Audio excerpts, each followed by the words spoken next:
दोस्तों, मध्य प्रदेश में होने वाले उपचुनाव को लेकर क्या यहां पर आंकड़े निकलकर सामने आ रहे हैं, इस पर अगर आपको दिखाएं आंकड़े तो कांग्रेस और बीजेपी उम्मीदवार लगभग तय माने जा रहे हैं और कांग्रेस इन उम्मीदवारों के सहारे मध्य प्रदेश में एक बार फिर से सरकार बनाने के आंकड़े तक पहुंच पाएगी या नहीं। क्या सपा बसपा एक बार फिर से बहुत बड़े निर्णायक भूमिका में आ जाएंगे, इस पर क्या कहता है राजनीतिक सर्वे। लेकिन इसके अलावा कांग्रेस एक नया यहाँ पर प्लान तैयार कर रही है। अगर यहाँ पर इस प्लान के तहत कांग्रेस को देखा जाए तो लगभग कांग्रेस की वापसी यहाँ पर तय मानी जा रही है। बता दें, मध्य प्रदेश में बड़ा हलचल देखने को मिला था कुछ दिन पहले, जिस प्रकार से ज्योतिरादित्य सिंधिया बीजेपी खेमे में आए और कमलनाथ सरकार ने इस्तीफा दिया। अब मध्य प्रदेश में बीजेपी सरकार है, लेकिन कमलनाथ सरकार का साफ तौर पर कहना है कि जल्द उनकी वापसी होगी। तो क्या कमलनाथ सरकार की वापसी या बरकरार रहेगी बीजेपी, ये तय कर देगी इन 24 सीटों की जो यहाँ पर चुनाव होना है, उपचुनाव, उस पर जो है क्या राजनीतिक सर्वे यहाँ पर निकलकर सामने आ रहा है। बता दें, मध्य प्रदेश के लिए काफी बड़े चेहरे अब बीजेपी में हैं, तो भाई पूर्व सीएम यहाँ पर दिग्विजय सिंह और यहाँ पर कह सकते हैं कमलनाथ सरकार क्या एक बार फिर से मध्य प्रदेश में वापसी कर पाएंगे, इस पर क्या कहता है उपचुनाव के लिए जो आंकड़े निकलकर सामने आ रहे हैं। बता दें, कांग्रेस ने जो है लगभग अपने नाम यहाँ पर घोषित किए हैं और उन नामों के सहारे वो उपचुनाव की रणनीति तैयार कर रहे हैं। तो क्या इन नामों के सहारे वो चुनाव जीत पाएंगे, इस पर 24 सीटों का क्या कहता है गणित। बता दें, 2 सीटें पहले से खाली हैं और अगर बात की तो 22 कांग्रेस के जो विधायक थे उन्होंने इस्तीफा दिया है, इसके बाद कुल 24 सीटें खाली हो जाती हैं। तो कांग्रेस क्या कुछ बीजेपी के विधायक तोड़कर एक नया प्लान के तहत मध्य प्रदेश से एक बार फिर से सरकार में वापसी कर पाएगी, इसका हमें यहाँ पर साफ तौर पर संकेत कमलनाथ सरकार ने इस्तीफा देने के पहले ही कहा था कि आज है, आज के बाद कल भी होता है, कल के बाद परसों भी होता है। तो क्या कमलनाथ सरकार की जल्द वापसी होगी मध्य प्रदेश के लिए, इस पर क्या कहते हैं मध्य प्रदेश के आंकड़े। वर्तमान के अगर आंकड़े देखा है तो बीजेपी के पास अपने 107 विधायक हैं, तो कांग्रेस के पास सिर्फ अब 92 बचे हैं। ऐसे में क्या सपा बसपा एक बार फिर से निर्णायक भूमिका में आ जाएंगे। बता दें, अगर कांग्रेस के लिए सपा के और जो बसपा निर्दलीय उनको मिलाकर भी आंकड़े देखें तो केवल 99 तक ही पहुंचते हैं। अगर ये यहाँ पर अगर देखें तो आंकड़ा जो है 116 का है, उसके लिए अभी भी जो है कांग्रेस के लिए 17 सीटें और चाहिए, तब जाकर वो सपा बसपा और कांग्रेस के अपने दम पर सरकार बना पाएंगे। लेकिन कांग्रेस एक और रणनीति यहाँ पर तैयार कर रही है कि कुछ विधायक अगर बीजेपी से नाराज हैं तो उनको अपने पाले में किया जाए। तो इसके चलते कौन कौन से वो नाम है और क्या उसके लिए रणनीति तैयार कर रही है, इसके भी आंकड़े आपको दिखा देंगे।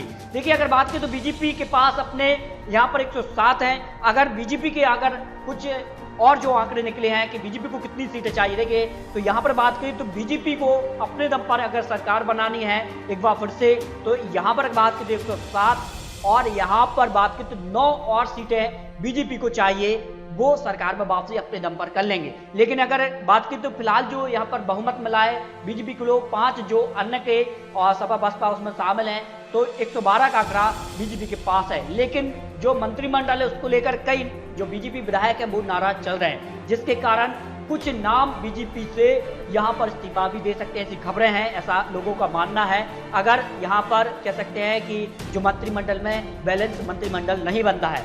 लेकिन जो कांग्रेस ने अपने नामों का पैनल यहाँ पर सामने जारी किया है, जो खबरों के हिसाब से जो यहाँ पर निकल कर आ रही हैं कि ग्वालियर सीट से अशोक शर्मा, सुनील वर्मा, संत कृपाल महाराज को टिकट मिल सकता है। कांग्रेस के बड़े नाम यहाँ पर सामने निकल कर आ रहे हैं। इसके अलावा ग्वालियर पूर्व से अशोक सिंह, ब्रजेंद्र तिवारी का नाम यहाँ पर सामने निकल कर आ रहा है।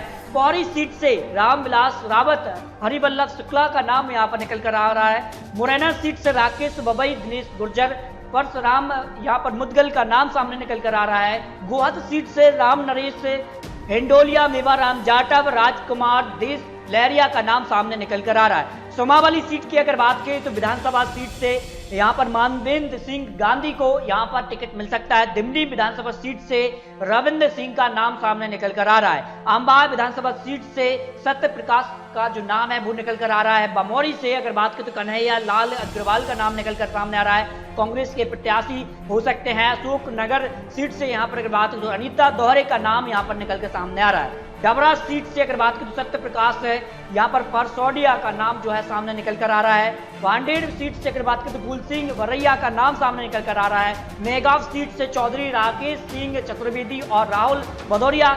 इसके अलावा अन्य सीटों के कुछ नाम अभी भी सहमति बनना तय माना जा रहा है। लेकिन अगर बात करें तो बीजेपी ने साफ तौर पर जो कांग्रेस से 22 विधायक बीजेपी में शामिल हुए हैं, इन 22 विधायकों के ही नाम उपचुनाव में यहाँ पर सामने रखे हैं कि इन 22 विधायक को ही बीजेपी एक बार फिर से चुनावी मैदान में उतारेगी। अब जनता को तय करना है कि जनता ने एक बार पहले कांग्रेस के नाम पर इन्हें जिताया है, क्या अब ये बीजेपी के नाम पर इनको जिता पाएगी? क्या कर्नाटक की तर्ज पर एक बार फिर से मध्य प्रदेश में जिस सरकार की कर्नाटक में रिजल्ट सामने मिले थे उपचुनाव की, क्या मध्य प्रदेश में भी मिलेंगे?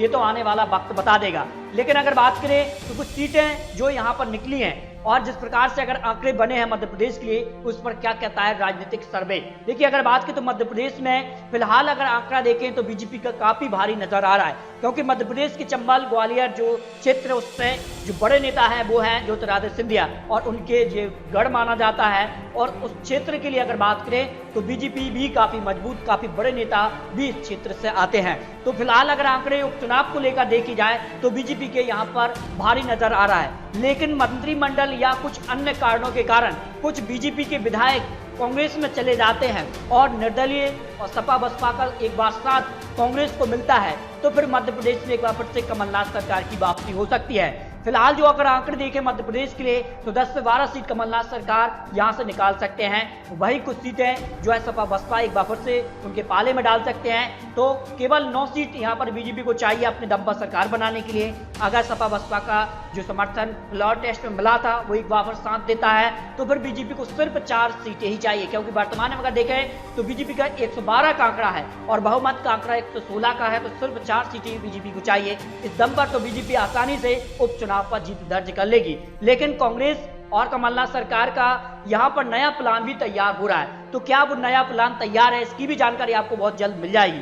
और आपको क्या लगता है, क्या मध्य प्रदेश में कमलनाथ सरकार की वापसी होगी या फिर बरकरार रहेगी बीजेपी? अपनी राय कमेंट बॉक्स में रखिए, क्योंकि आपकी राय यहाँ पर देखी जाती है कि आपकी राय किस प्रकार की है और किस विधानसभा सीट से आप किस उम्मीदवार को जिता सकते हैं। तो अपनी राय कमेंट बॉक्स में रखिए और इसी प्रकार के लेटेस्ट अपडेट पाने के लिए आप प्लीज चैनल को सब्सक्राइब भी कर लीजिए, ताकि आने वाली जानकारी का नोटिफिकेशन आपको टाइम मिलता रहे।